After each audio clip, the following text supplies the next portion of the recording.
Ketergantungan pada impor garam disebabkan industri pergaraman dalam negeri dirasa belum mampu memproduksi garam industri sesuai dengan kriteria mutu dan skala secara kontinu, sehingga terdapat kesenjangan antara produksi dan kebutuhan garam dalam negeri.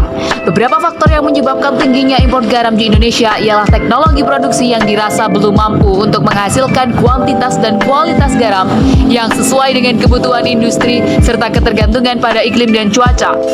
Kami, tim Matching Fund dari Sains dan Teknologi Pergaraman Universitas Trunojoyo Madura bersama mitra PT Anta Tirta Karisma melakukan pengembangan produk inovasi garam industri dan mineral aditif pada budidaya udang yang berkonsep Zero Waste. Kegiatan produksi garam industri dan mineral aditif secara simultan berkonsep zero waste pada skala on-farm dalam mewujudkan ekonomi biru Indonesia di lahan Pamekasan dan Cirebon. Tahap awal produksi dilakukan dengan memasukkan air laut pada salinitas rendah berkisar antara 2 hingga 3 BE dari sungai ke dalam reservoir pond.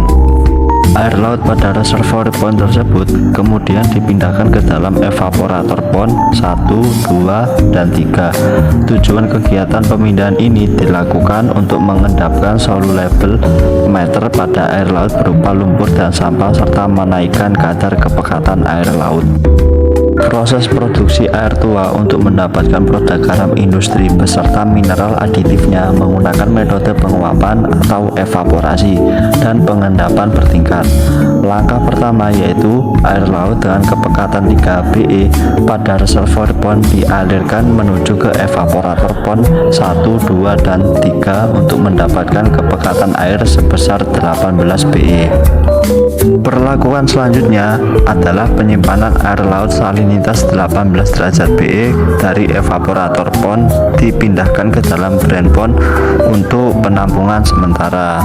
Air laut dari drain pond dengan kepekatan 18 BE dimasukkan ke dalam toren IBC P1 sebanyak 700 liter dan ditambahkan BaCl sebanyak 50 kg.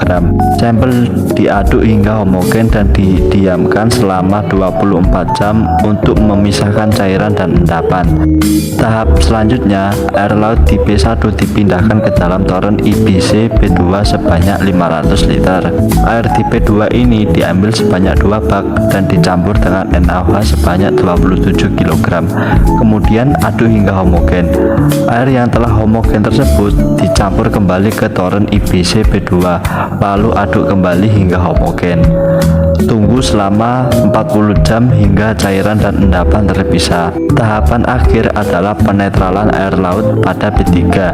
Tahap ini dilakukan dengan memindahkan sebanyak 300 liter air ke toren P3, kemudian tambahkan HCl hingga air tersebut bersifat netral.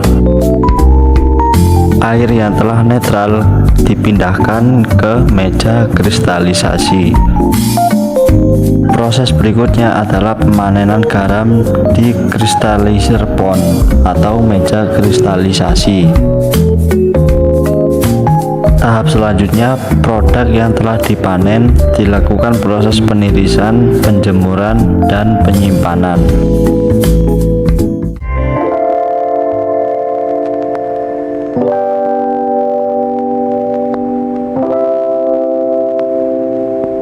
Pengujian produk garam industri yang dihasilkan yaitu dengan kadar NaCl 99 sampai dengan 100,5%, di mana kebutuhan garam dengan spesifikasi COA ini sudah sangat sesuai di bidang industri bahkan farmasi.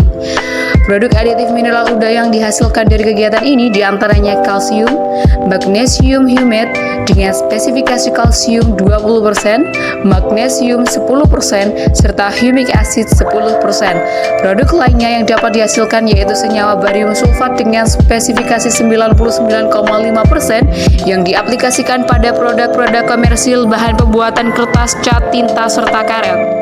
Berikut merupakan beberapa produk yang dihasilkan dari kegiatan Kadaireka ini, yaitu berupa garam industri dengan kadar NaCl lebih dari 99%, kemudian produk mineral aditif untuk budidaya udang, dan produk yang terakhir adalah barium sulfat untuk spesifikasi industri. Sekian dan terima kasih.